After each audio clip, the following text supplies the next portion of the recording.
11, we're now hearing from both sides of a widely shared video that many people are talking about online.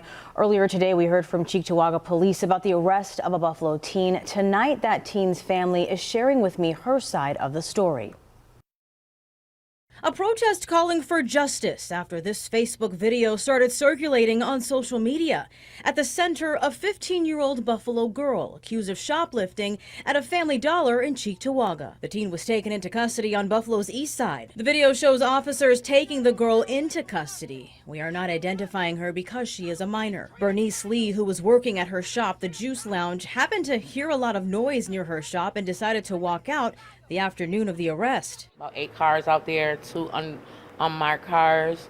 When I went out there and I heard all the commotion, I heard just a kid screaming. When I walked over there, she was being abused. She was down on the ground. She was being roughed up. She got slammed to the ground, knee in the back. Like, I actually seen this with my face. Cheektowaga Police strongly deny any claims of excessive force. Lee says she immediately asked witnesses around her to pull their phones out and document the situation. She says police weren't listening to the mother's plea to uncuff her daughter. Amina Barnes is a teen's grandmother. She says she witnessed the incident on a FaceTime call from her daughter, who was also the girl's mother. Many in the community say that this was a case of mistaken identity.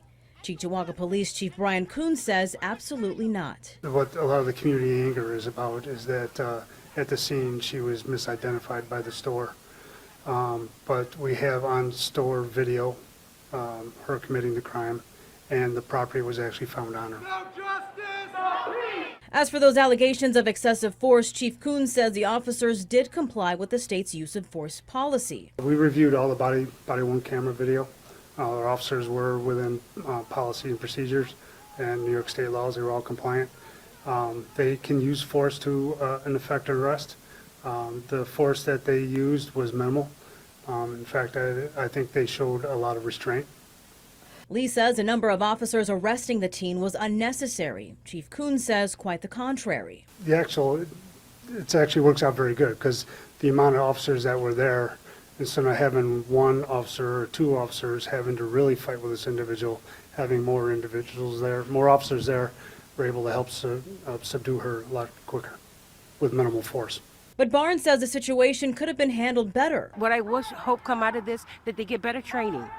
Because you're going to come across many teenagers, and you need to know how to handle the teenagers without displaying what just happened. How is she doing today? She's being bullied on social media. You know, kids, they don't have that development yet to where they have sympathy and understanding.